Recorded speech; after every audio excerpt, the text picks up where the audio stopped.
Let me get to Darren Rovell, the sports business reporter, senior executive producer for Action Network. His most recent article, Jordan Brand made necessary bet with Zion Williamson's shoe deal. And Darren joins us now. How close to this come to him not going to the Jordan Brand, not going to Nike? I heard, Dan, that the other major deal. I mean, listen, I don't think Adidas with Harden felt like they had money to spend, on his ridiculous deal. Under Armour is looking to undo deals because they just don't have the money. So those guys were pretty much out. Puma was in the game. I heard the most legitimate offer was actually from a Chinese company, Anta, and those guys were basically willing to give him the keys to their entire organization. But ultimately, and that was for more money. But ultimately, he felt the Jordan Brand was right. He's a Jordan fan, and I think going with a Chinese brand is for a rookie, not like someone at the end of their career.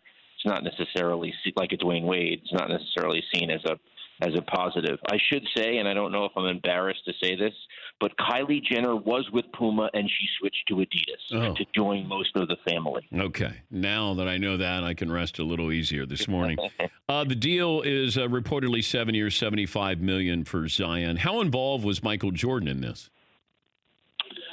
I actually don't know. I will say that the rules kind of stipulate that they at least say that he can't be involved with anyone doing any of these deals, even though there's a disproportionate amount of Charlotte Hornets over the years who have not seemed to be Jordan Brand people who've gotten Jordan Brand deals, right? So that's the concern from the NBA. Is there any salary cap violations going on? And, for that reason, they kind of say, hey, Jordan can't be talking to people. Yeah, Zion's probably going to be locked up with the Pelicans for, 4 or 5 years at least on his rookie deal. But I would say that, I'm sure there was a deal sealer kind of thing like Jay-Z with his sports agency, but I wouldn't expect he would be that involved, certainly because of the rules. I mean, I think the most interesting thing about this, because I've been covering shoe negotiations for 20 years, there's one thing that's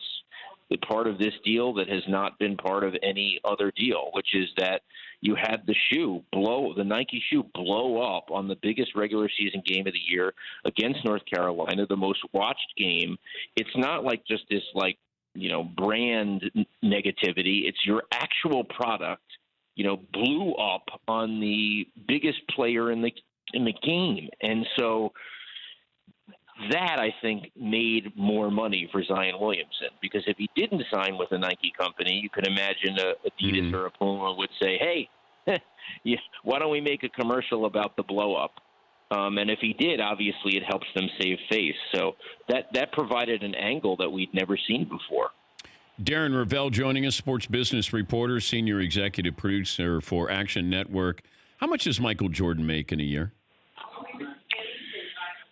I believe his current deal is, and they haven't ever confirmed it, 5% of the gross royalty. So he's at probably 130 to 150 million a year right now from Nike. Which some people would say is a bad deal, by the way. I mean, yes, he needed Nike's engine, but a lot of it is him. Some people might say, hey, given the power where he was at, could he have been the only guy to kind of do his own shoe company? And then he keeps more of that. But yeah, no, he's clearing 130 million a year. Yeah. I know that you're working on a story about Adrian Peterson, the Redskins running back. He made over $100 million in his career, but I guess he is bankrupt. How did he lose his money? I think some of it is stupidity. Obviously, I was told he spent millions of dollars on his 30th birthday party. There was an ESPN story about the account of that where he had camels and lemurs and flew everyone in first class. And, his lawyer is telling a story of, more like bad apples and people that he tended to trust and whatever. But, some of it's got to be on him, too. He spent money frivolously. And I hate to make this about the NFLPA, but, they have this financial advisors program, Dan, which basically allows people who are financial advisors, if they're 7 years in the field or so, they can take a test and become an NFL certified financial advisor through the union. And the problem is that although they don't tell the guys to go to these guys, they, parents and the kids, the athletes say, "Are you certified?" And sometimes people who are certified who happen to take the test are a lot less reputable than a Morgan Stanley guy who doesn't feel like taking the test but manages $700 to $1 billion in people's money. So it kind of creates this false sense of security. I don't think they should be doing that type of program. So I think that there's the negative there too. But yeah, this is just. But we don't know, Darren, if Adrian Peterson used these people you're talking about, do we? No, we do know that. When I was at ESPN, I looked at his charity and had found that the main benefactor of his charity for a period of 4 years was the treasurer of his charity. So there's been things over time that have been, really, really bad decisions.